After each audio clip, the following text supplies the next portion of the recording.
ಆತ್ಮೀಯ ವೀಕ್ಷಕರೇ, ತಮ್ಮೆಲ್ಲರಿಗೂ ಸ್ವಾಗತ ನಮ್ಮ ಯೂಟ್ಯೂಬ್ ಚಾನಲ್ನಲ್ಲಿ.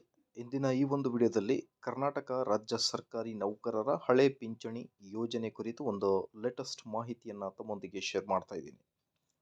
ವೀಕ್ಷಕರೇ, ಈ ಒಂದು ವಿಡಿಯೋ ಬಹಳನೇ ಇಂಪಾರ್ಟೆಂಟ್ ಆಗಿರುತ್ತೆ. ಸೊ ಹಾಗಾಗಿ ವಿಡಿಯೋನ ಕೊನೆವರೆಗೂ ವಾಚ್ ಮಾಡಿ, ಅದರ ಜೊತೆಗೆ ನಮ್ಮ ಯೂಟ್ಯೂಬ್ ವಾಹಿನಿಯನ್ನು ಕೂಡ ಸಬ್ಸ್ಕ್ರೈಬ್ ಮಾಡಿಕೊಳ್ಳಿ. ಕರ್ನಾಟಕ ರಾಜ್ಯ ಸರ್ಕಾರಿ ನೌಕರರ ಪ್ರಮುಖ ಬೇಡಿಕೆಗಳಲ್ಲಿ ಒಂದಾದ ಹಳೆ ಪಿಂಚಣಿ ಯೋಜನೆ. ಕರ್ನಾಟಕ ರಾಜ್ಯ ಸರ್ಕಾರಿ ನೌಕರರಿಗೆ ಒಂದು ಗುಡ್ ನ್ಯೂಸ್ ಅಂತಾನೆ ಹೇಳ್ಬೋದು.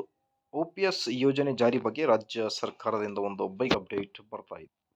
ಕರ್ನಾಟಕ ರಾಜ್ಯ ಸರ್ಕಾರವು ಸರ್ಕಾರಿ ನೌಕರರ ಬಹುಕಾಲದ ಬೇಡಿಕೆಯಾದ ಹಳೆ ಪಿಂಚಣಿ ಯೋಜನೆ OPS ಜಾರಿಗೊಳಿಸುವ ಕುರಿತು ಭರವಸೆ ನೀಡಿದೆ. ಮಾನ್ಯ ಮುಖ್ಯಮಂತ್ರಿ ಸಿದ್ದರಾಮಯ್ಯನವರು ಈ ಯೋಜನೆಯನ್ನು ಜಾರಿಗೊಳಿಸುವ ಬಗ್ಗೆ ಈ ಹಿಂದೆ ತಿಳಿಸಿದ್ದರು. ಇದೀಗ ಶಿಕ್ಷಣ ಸಚಿವ ಮಧು ಬಂಗಾರಪ್ಪನವರು ಈ ಕುರಿತು ಇತ್ತೀಚಿನ ಅಪ್ಡೇಟ್ಗಳನ್ನು ಒದಗಿಸಿದ್ದಾರೆ. ಹಾವೇರಿ ಜಿಲ್ಲೆಯಲ್ಲಿ ನಡೆದ ಒಂದು ಕಾರ್ಯಕ್ರಮವೊಂದರಲ್ಲಿ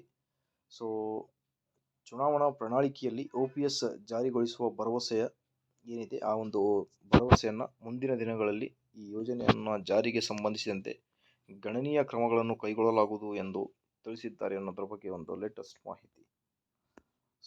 ಶಿಕ್ಷಣ ದಿನಾಚರಣೆಯಲ್ಲಿ OPS ಕುರಿತು ಮಾಹಿತಿಯನ್ನು ಶಿಕ್ಷಣ ಸಚಿವರು ನೀಡಿದ್ದಾರೆ. ಪ್ರಮುಖ ಬೇಡಿಕೆಯಾಗಿರುತ್ತೆ ರಾಜ್ಯ ಸರ್ಕಾರಿ ನೌಕರರದ್ದು. ಆದಷ್ಟು ಬೇಗ ಹಳೆ ಪಿಂಚಣಿ ಯೋಜನೆ ಜಾರಿಯಾಗಲಿ. ಮಾಹಿತಿ ಇಷ್ಟ ಆದಲ್ಲಿ ಲೈಕ್, ಶೇರ್ ಆ್ಯಂಡ್ ಸಬ್ಸ್ಕ್ರೈಬ್.